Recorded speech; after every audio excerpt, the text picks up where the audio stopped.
opportunity for us to hear from you guys about what you feel is important, not only in relation to school, but in relation to your own life.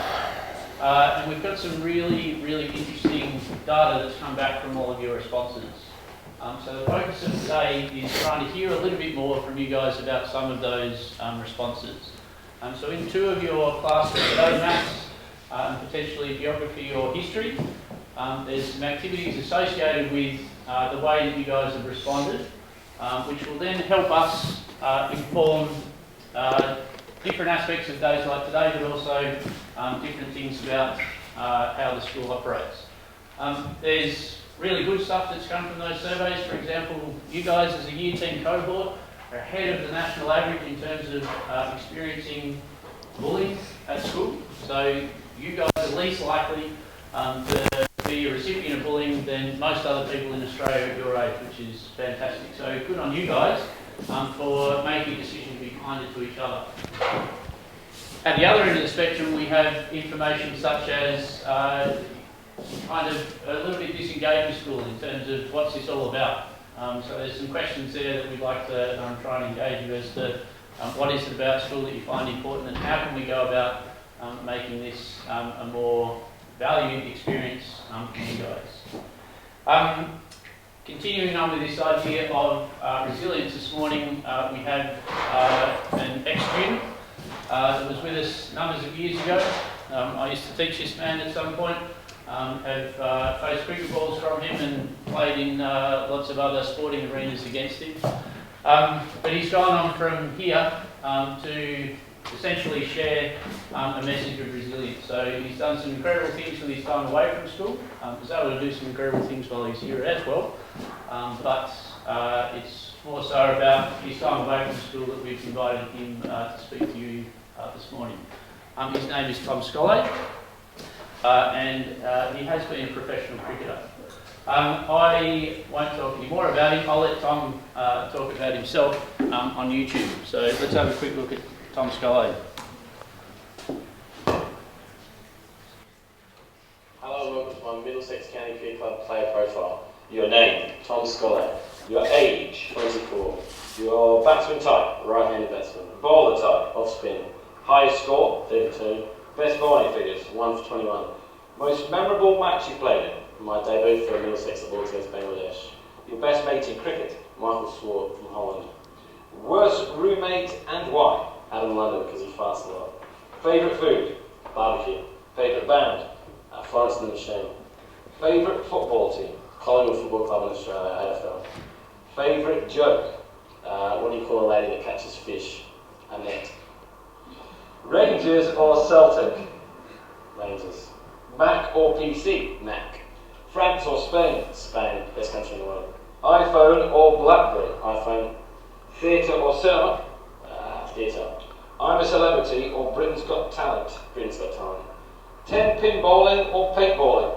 Paintballing. Kindle or book? Book. Match of the day or Soccer Saturday? Match of the day. COD or Battlefield? Battlefield. You sure? Neither, I don't know. Neither are. Thank you very much for your profile. Thank you. Ladies and gentlemen, Tom Scollay. Thank you, Mr. Tudor. That video is a little while ago now, 6 years ago, I think. I had about 40 people standing behind the camera, so it was a bit embarrassing, and I didn't know the answer to didn't know what COD or Battlefield was. And 32 was my highest score professionally, but I've scored higher than that outside of playing professionally. But thanks very much for having me today. I think most of you are probably at Assembly on Wednesday, so you might have heard a little bit about my story then, but I'm going to just talk a little bit more about my story and then a bit about resilience and what I think is important in resilience. So this is my business now, this is my brand, and I'll get into that a bit more as we go on. But basically, I was born in Alice, I went to Ross Park, I played cricket for RSL, which is now another called something else. I came here to St Phillips, this happened the other day, but I came here to St Phillips. First day of school was 2000, and then I graduated in 2005. I played junior cricket for the Northern Territory, and then, as I mentioned in my speech at Assembly the other day, I left Alice Springs 2 days after my final Year 12 exam and a week before my 18th birthday to chase my dream of playing cricket professionally and playing cricket for Australia. So as you've just seen from that video, this is me at my debut against Bangladesh at Lords, which obviously, if those of you that know cricket, it's the sort of sacred home of cricket around the world. It's called the home of cricket. So to have Lords as a home ground for 3 years was absolutely amazing, and I still pinch myself to think I grew up in Alice. I went to Ross, sort of trained at Ross Park throughout my teenage years, and then I was getting around Lords as a home ground a few years later. So I'm trying to sort of today tell you a bit about my story to, I suppose, inspire you guys a bit and educate you as well, but tell you that I think that anything's possible.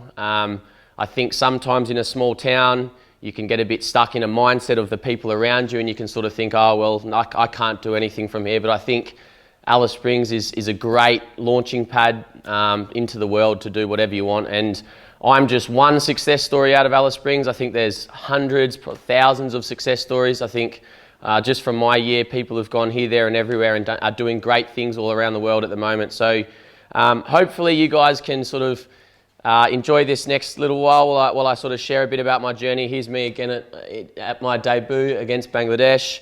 And this photo is the scorecard. You can't see very well, but there's 3 guys on there who have gone on and played Test cricket for England.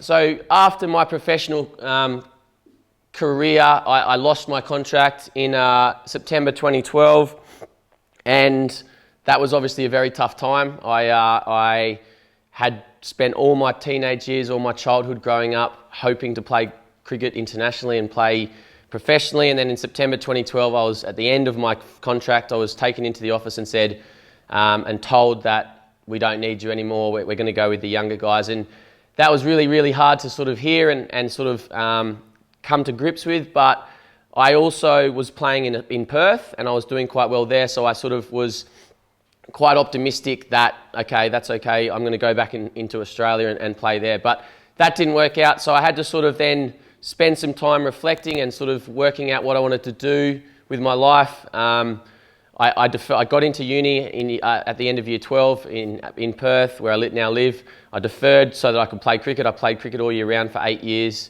Out of school, I played in Perth, Darwin, then I went Perth, London. And I'm fortunate to have a British passport. You might think, how on earth did you play in England? Middlesex is based in London.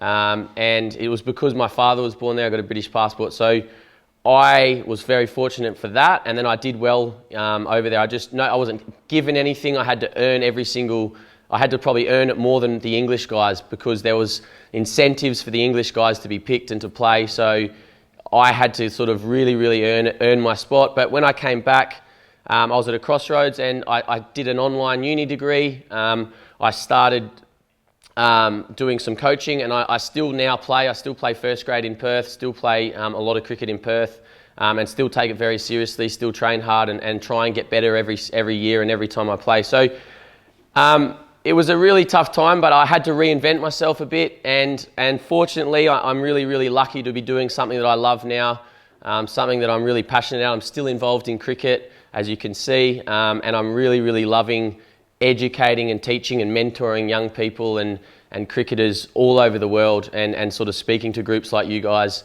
trying to share a positive message about your lives and that anything is possible. So just briefly, I started coaching in 2014. I registered my business Cricket Mentoring in started 2016. It wasn't until August 2016 that I then launched it, and then I started sharing content on social media in August in 2016, and sort of through social media, you'll see the numbers in a minute, but I've managed to be able to travel the world now coaching and mentoring young players. We've run various workshops around the world, various clinics. Here's me with Chris Rogers, former Australian player who's a very good friend of mine, and here's me in India in May this year with a bunch of girls on there and doing a talk to 500 kids in India. So I am very, very lucky to sort of travel the world and do something I love, and that's sort of come through hard work. Like I said in my speech at the Assembly the other day, I really haven't come across one single person that's achieved great things or is doing something they love without putting in hard work. So if you do want to live a life that you love and do things that you love, I think you've got to get in the mindset that it takes a lot of work and it is hard work. So this is just a little bit more about my business in Perth. These old numbers are a little bit old, but in Perth, I've coached nearly 300 people one-on-one. We've interacted and coached with over 3,000 people globally. A lot of those numbers come out of the academy in India. In their summer camp, which is when I was there, they have 3,000 kids go for 6 weeks. They're not all there at once, but they have these classes that go from 6:30 in the morning through to 10 p.m. at night. We've had nearly 5,000 people from around the world do our free 5-day challenge from 52 countries. So we're a global brand, we're a global business. We are, as far as I'm aware, we're the second biggest cricket coaching or sort of mentoring service in the world, behind a guy in New Zealand. And these are some of our numbers. I do a vlog. I'm actually videoing this talk. I've done 157 episodes of maybe 158, published one yesterday from my time here on Tuesday. I've published 16 podcast episodes where I've interviewed some of the world's best cricketers, Australian players, English players. I've interviewed 2 sports psychologists. So I'm really fortunate to hear their story, hear their journey, and then try and sort of share that with the world and pass that on. And as you can see, we've got a pretty sizable following on social media, over 100,000 followers. And these numbers are just continuing to tick over. I think we're 60,400 and something today. Those numbers were from a few days ago. So through social media, I'm very fortunate to be able to connect with people all over the world. I think social media can be very damaging at times. I think especially in your age group, there's often stories of social media really causing conflict or causing some sort of problems in the world, but I think it also can be used for positive as well. So that's something I think as teenagers you've got to be aware of, is sort of trying to consume good information, and that's something I'm going to touch on a bit more in a minute. This is a few days ago, our Instagram, and then here's me with Stephen Finn, who's played for England, and I've cut him off, but Adam Vo just there has played a lot for Australia. So I'm basically doing what I'm doing, and I'm really passionate about what I'm doing to try and help young people that are in a similar situation to I was. I was very fortunate in my teenage years to have a really good mentor who's here today, Matt Roberts, who runs the tennis centre in Alice Springs. He was a wonderful mentor for me as a teenager. But when I left Alice at sort of 18, just before I was 18, I went to Perth. Then I went off to the UK. I didn't have a mentor in cricket that sort of could help guide me and help me with my life off the field. I had coaches, I had senior players and so forth, but I think if I had had a mentor that I could sort of talk to consistently about my game and my life, I think I probably would have been more successful. So I'm really now trying to give people the opportunity to have a mentor that I feel like I didn't really have in my cricket and in my life as a professional. So that's sort of why I do what I do and why I'm really passionate about it, because it comes from, I suppose, a bit of pain in my life that I think I could have done more had I had that mentor. But that's sort of a little bit about me and where I'm at the moment, where I've come from. And I was no different to any one of you. I was the Fred Mackay Centre was, I think, built towards the end of my time here. We didn't have the big sports stadium there. We didn't have that when I was here. We didn't have the Chris Tudor Centre. But St. Philip's did sort of have so many opportunities, so many wonderful things available to us. And I'm sure there's only more now. So I was where you guys are. But like I said in my speech on Wednesday morning, the thing that I think allowed me to go on and do great things was the fact that I dreamt big and I didn't have any boundaries on what I thought was possible. I didn't sort of say, oh, I'm from Alice, I can't leave Alice, I'm never going to go anywhere. I thought, why can't I do it? Why can't I go away and play cricket for Australia one day? And I think I talk to my athletes about setting big goals. I think it's really important you set big goals, because even if you don't achieve them, which I didn't quite get to play for Australia, but it meant what I did achieve is still quite good. And I think if you don't set big goals, you don't take big action, and then you don't get big results. I think if you just say, oh, I just want to play 50 A-grade games for RSL, that's cool, that's great, good work and good luck to you. I really hope that you achieve that, but you're then not going to take big action. If you want to sort of live an amazing sort of life, which I'm very fortunate to have done up until this point, I think you've got to set big goals. And even if you don't reach that big goal, you'll still get a lot of success and fulfillment out of that. So talking about resilience, this is just something I found online. The power to be able to recover readily from adversity or challenge. I think that's a really good sort of definition. I think being resilient is about adapting and dealing with uncertainty and dealing with change. I think that if you're not able to deal with change and uncertainty, then that's when things can come unstuck. And I think resilience is about being able to bounce back from issues, bounce back from problems, and just keep moving forward. I think any success story, and I've got a slide on Michael Jordan in a minute, but any success story, and I've really been on this path the last 5 or 6 years since I finished my cricket career with Middlesex. I've been on this like never-ending journey of trying to learn and understand what makes people successful, not just in sport, but in all walks of life. And I really believe that, I know that every single successful person that we call successful, that the world says is successful, have had probably more failures than successes. And it's the resilience to bounce back from those failures that allows them to go on and do great things and be successful. So I think the understanding that you're going to fail, you're going to hit roadblocks, you're going to make mistakes on your journey is paramount, that you understand that, because too many people give up at the first hurdle or the first mistake or the first challenge because it gets too hard. But something that I'm massive about, something that I sort of preach to my athletes and I sort of coach and mentor my players is you've got to love the process. You've got to focus on the process, not the result, but you've got to love the process. The reason I was able to go and play in England and play professionally, get paid and travel and play at all these amazing grounds and do these amazing things is because I loved training. I loved cricket.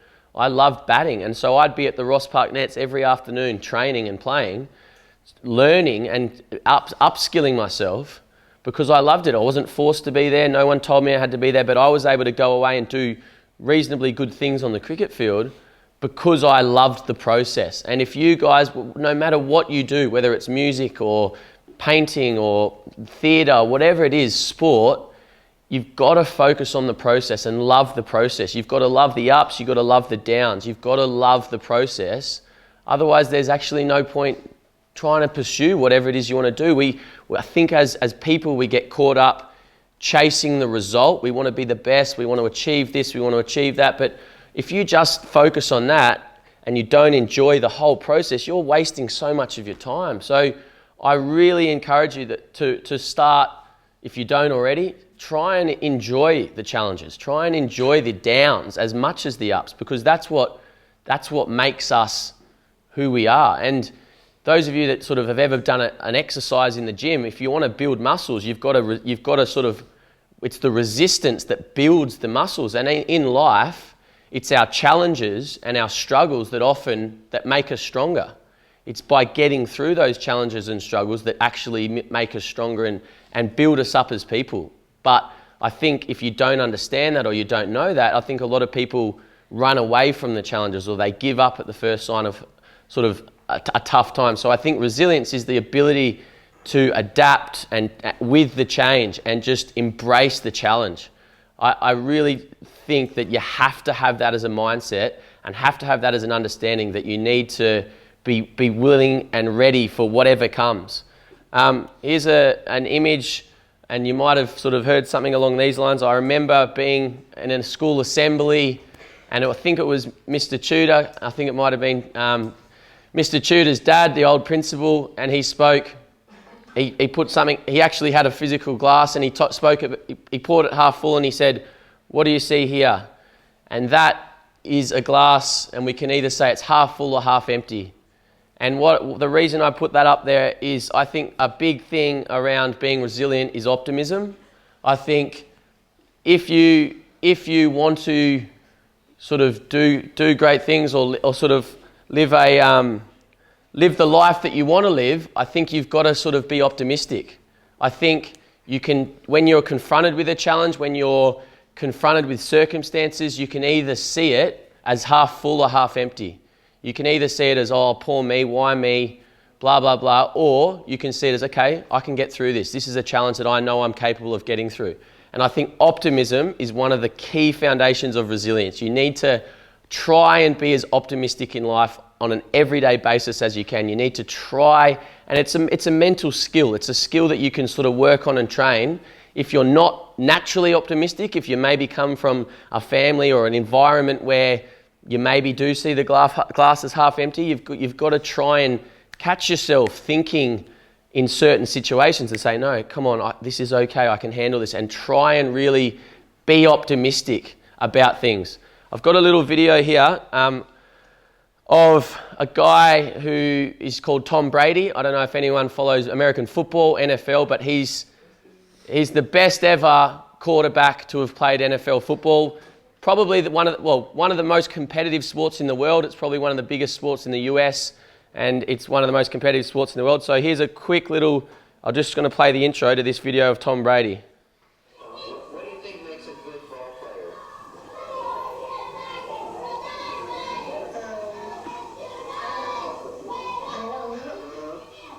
This is the draft report on you. Basically, it goes poor build, skinny, lacks great physical stature and strength, lacks mobility and ability to avoid the rush, lacks a really strong arm, can't drive the ball downfield, does not throw a really tight spiral. system-type player who can get exposed if forced to ad lib and gets knocked down easily. That kind of gets me fired up because I'm thinking, what the hell do these people know? I mean, that sounds like Joe Montana. The combine, when you watch Tom, you saw this tall, gangly looking kid, looked like haven't ever seen a weight room. Ran a 5.2 something. One of the slowest quarterbacks in the combine. Does he wow you throwing the ball? There were some other guys that could shoot it, and he had just an okay arm. Did his coaches at Michigan really stand on the table and say, this is the greatest thing since Joe Montana? No, not even close. They had to decide if it was he or Drew Henson. A coach or a scout tells you that this... All right, just wanted to play that start of that video. So Tom Brady's gone on to have an amazing career in NFL, in American football, and that is what he was told, that's what people saw when he was 18, 19, going into the system, trying to make it as a professional. He was told he's not fast enough, he's got no throw, he lacks the right build, blah, blah, blah. And if he wasn't resilient and he wasn't optimistic about what he could do in life, he would never have done great things. He would have listened to these people and said, yep, okay, NFL's not for me. American football, I'm not good enough. But his optimism and his resilience allowed him to go on and become the world's greatest ever quarterback because he worked his absolute arse off and he made the best of what he had. And there's some great series on Facebook. Some of you might have seen them. Some of you might be interested in seeing them about Tom Brady. I think it's called Being Tom. And he talks a lot about his mindset and he talks a lot about having resilience and how important that was in his life and in his success. So I think it's really important to see that. If someone like that who's had so much success is at the peak of their powers in the world, is told they're not good enough and they're not good enough and they're not the right build or whatever, it shows that you can still achieve great things if people are telling you you're not good enough. And he said, well, that kind of fires me up. He saw that as a way to fire himself up, not as a way to shoot himself down. He was really optimistic with his life and with what was possible. This slide here is a guy called Sam Robson. He's one of my best friends. This is him scoring 100 for England. He played a handful of test matches for England, 7 tests. And the reason I've put that slide up is because I think it's really, really important in life and to be resilient to have perspective. I think, so Sam and I lived together in England. We lived together for 3 years. We played together at Middlesex. And we were on the same path. We were very sort of similar at times. He played a bit more first team than I did when I was there. But in September 2012, I lost my contract and I sort of maybe went this way in my cricket career. And in 2014, Sam was playing for England and he probably went that way. And it could have been really easy for me to default into oh, I'm no good, poor me, look at Robbo, he's doing so well, and sort of had a mindset of I'm not good enough, or why didn't I make it, etc. But I think through sort of mental conditioning and also through my upbringing, my family, I think the way my mind works, I'm very fortunate to have perspective and to understand that, well, I'm very fortunate to have had 3 great years as a professional cricketer, and I don't get jealous when I see Sam having success. And I think it's really important to try and enjoy each other's success and not get jealous or sort of feel like you're missing out. I think if you can enjoy other people's success, I think that is a great sort of place to live, because if you only enjoy your own success and you get jealous or sort of upset when other people have success, I think it can be very damaging, and you're often living in a very negative space. So I was very, very lucky, very, very happy for Robbo, for Sam, for making his test debut and scoring a test 100. I flew over to England when he made his test debut. But I think it's really important in your age where you are now to try and not compete with others. I think that every single person in this room is unique. You're all your own person, you're all an individual. And even though you're all in here today, you've all come 15, 16, 17 years, however old you are, you've all come on different journeys. You've all been brought up in different houses, in different families, etc. So there's no two people the same. Even I've got a twin brother who came to St. Philip's. We are so different. But so you can't compare yourself to others. I think if you're constantly living in a world where you're comparing yourself and competing with others, I think it's a really damaging and negative space. I think the only person you should ever compete with is who you were yesterday. I think you should always be on this journey of trying to learn and improve yourself from where you were yesterday, not against the guy or the girl who's in the other class, because that is, you're wasting time and energy thinking about other people, and you can't control what they do. As much as you try, as much as you want to, you can't control what they do. So you need to really spend time focusing on how you can get better, how you can be the best you can be, and not worry about what the other guy in Mackay or Griffiths or whatever they're doing. You've got to focus on yourself. And I think having perspective on life, like you guys are so fortunate to be here at St. Philip's College in Alice Springs. There's so many people, and this next slide is of these kids in India. When I was there in May, there were 3,000 kids at this academy. But look at their faces. These kids don't have a lot outside of cricket. They don't come from a wealthy family, but you can see that they're happy. You can see that they're really sort of loving being there. And I think that having perspective of where you are and where you've come from is really important in life, because we often think, and social media can be a real downfall. You see, social media is everybody's highlights. No one puts stuff on social media that isn't positive. Everyone posts how good their life is on social media, and then we often consume that and we think, my life's not good enough, I'm not good enough, I'm not travelling, I'm not doing this, I don't have that, someone's got a new car, I don't have this. And I think having the perspective to know and to stand back and say, I'm healthy, I've got a family, I've got friends, my life is actually pretty good, I've got a roof over my head. And again, this moving on from perspective, I think one of the most important things that I've learnt in recent years is gratitude. I think some of you might have heard this word before and actually practice gratitude. Some of you, this might be the first time you've heard it, but gratitude is about being grateful for what you've got. It's about being thankful for what you do have and not comparing yourself and wishing you had more. And I think practicing gratitude, it's a sort of a thing you can do daily, really allows you to see the good in the world. So my wife and I, we practice gratitude daily, where it's just a simple thing. Before we go to bed every day, we write down 3 things that we're grateful for that day. And I try and focus on the most simple, basic things, like I'm grateful for having a bed to sleep in, because some people don't have a bed. I'm grateful for having a warm blanket. I'm grateful for having running water come out of a tap, because a lot of people in the world don't have that. You go out bush, and a lot of the kids that are growing up out bush here in Central Australia, around Australia, don't have the luxuries that we have here in Alice Springs, but we take it for granted. And I think to be resilient, I think you need to have perspective, and you need to be grateful for what you do have. And you guys have, being at St. Philip's, you have unbelievable possibility, unbelievable opportunity, to travel and to do whatever you want to do. You've got a great education. You guys should be grateful for the education you guys get, because a lot of people don't get education.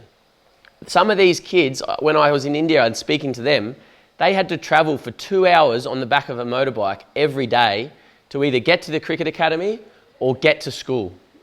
On the back of a motorbike for 2 hours. And they did it because they were desperate for an education.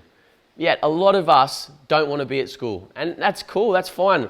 A lot of us don't like school because we don't like being told what to do. That's okay. But just keep in mind that some people would do anything to have the education that you guys have. And I know from being here how much opportunity you do get from St. Philip's. So I'd really encourage you guys, if you're not doing it already, just step back at some point and think about your life and try and be grateful for the little things. Grateful that you've got a car to get to school in. Grateful that you've got a bike. Grateful that there's water coming out of the taps whenever you're thirsty. Try and be grateful for the little things, because that allows you then to enjoy life more. It really, really does, because you start seeing the good in everything. There's actually science that says if you practice gratitude and just writing 3 things down a day, if you practice that for 28 days, I think the research is, your brain gets rewired to start looking for positive things in the world. Start looking for good things rather than scanning for negative and scanning for bad things and constantly saying, I don't have this, I'm not good enough. All these things that are quite natural and normal, but if you practice gratitude regularly and you remind yourself how lucky you are, then you start seeing the good in things. And life is so much better when you start seeing things in a positive light. You're not shining a negative light on it. Michael Jordan here, one of the world's best athletes. I've missed more than 9,000 shots in my career. I've lost almost 300 games. 26 times I've been trusted to take the game-winning shot and missed. I've failed over and over and over again, and that is why I succeed. I touched on it at the start. You guys as a young group and as individuals, you need to embrace failure if you want to live any sort of life. Failure is part of life. And at school, we don't often understand that. We don't want to fail, because if we fail a test, that's bad and you don't want to fail. But in life, when you get outside of school and you're on your own, you're going to fail a lot. You're going to make mistakes. But life's about adapting and being resilient around your failures and learning from your failures.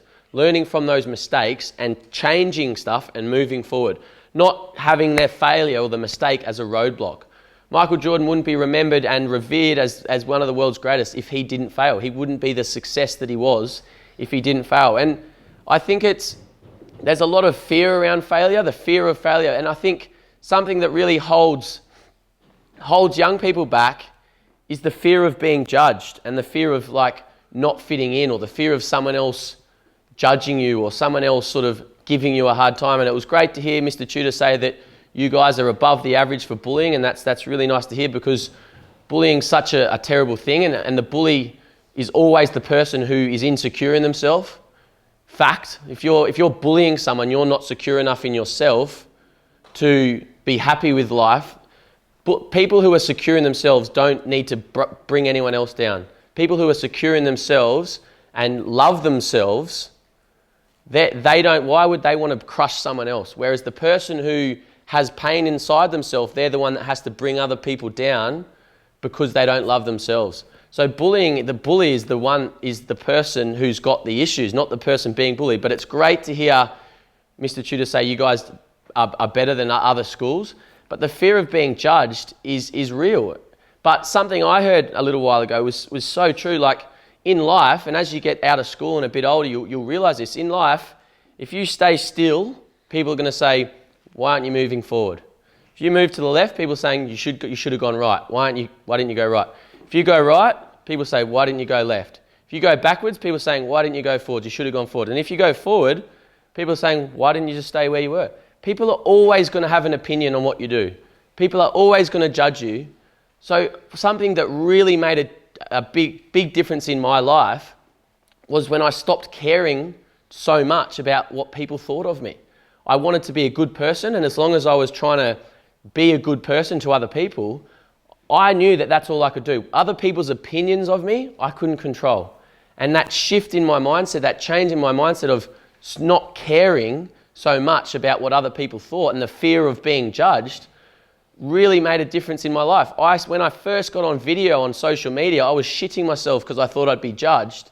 And all of a sudden, that sort of, I still did it. I walked through that fear and I got through that. And now I'm able to travel the world because of the content I put online, because of all the videos I've done. You're going to see one in a minute. But I got over that fear of being judged. And the earlier you guys as young people can get over that fear of being judged and being liked, and if you can love yourself, you don't care so much about what other people think of you. And I think that's really important, to try and not spend too much time worrying about what other people are thinking of you, because you can't control it and people are always going to have an opinion.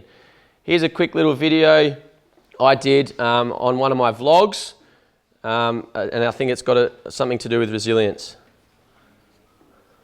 Whoop.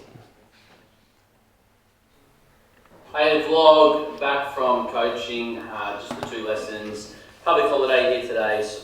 Whoop. I had a vlog back from coaching, just the 2 lessons.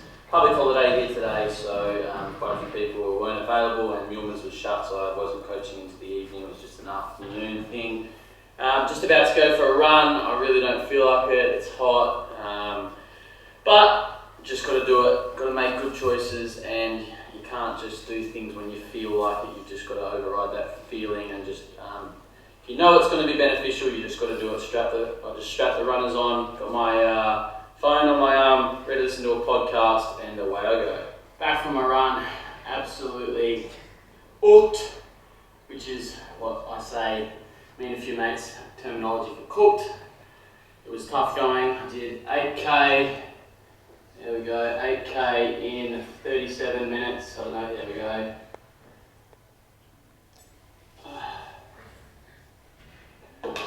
Not the fastest time ever, but I'm not at my fittest at the moment. After my broken nose, I took a couple of weeks off to relax. So it was really tough going. I'm sweating at the storm, just literally got back. Big glass of water. I was really hurting the last 4 kilometres. I ran 4Ks out, 4Ks back, so I had no choice to come back. But I was listening to a couple of good podcasts, which I'll get to in a minute. But throughout my run, I had a conversation going in my head. It had 2 voices. One saying, "Oh, it hurts, stop, it's pain. What, you don't need to do it." Then I had another voice saying, "Come on, keep going, you're better than this. Don't give in, come on, you've got a final on the weekend, don't give in." And I had to feed that voice, because I could have easily just stopped at any point, taking the easy option, but I had to feed the positive voice, and I kept saying to myself, one step in front of the other, one step in front of the other, get up there, and I was visualising batting on the weekend. I was visualising getting to 60, I was visualising getting to 70, I was visualising being hot and tough, trying to make it as real as I can. I know where we're playing, I know who we're playing against, I know the bowlers, so I was trying to make it real as I was running. I was tired, I was sore, but I was really trying to put myself in that situation and feed that positive voice. Another thing that was spurring me on was, on the way out, I was listening to a podcast, and it was by this guy. I'll link it below. It's one of the Lewis House podcasts by a coach in the US, and he's an NFL coach. He was talking about how people have dreams and then they have habits and routines. And if your habits and routines aren't taking you closer to your dreams and your goals, then you either have to change your habits and routines or you have to change your goals. He said there's so many people that dream of playing professional football, was his example, or in our example, playing professional cricket. But if your habits and routines aren't reflecting your dreams, you're never going to make it. So you've either... Right, so what I was on about there in my little rant after my run was about the self-talk that was going on in my head while I was running. And I'm sure you've all experienced it. We have these, every single person, we have these 2 voices. We have this voice that says, you don't need to do it. You don't need to get off the couch and go for a run. You don't need to do your homework. You don't need to do whatever. And then we have another voice that says, come on, you got to do it. You got to do it. And I think it's super important that you train yourself to feed that positive voice.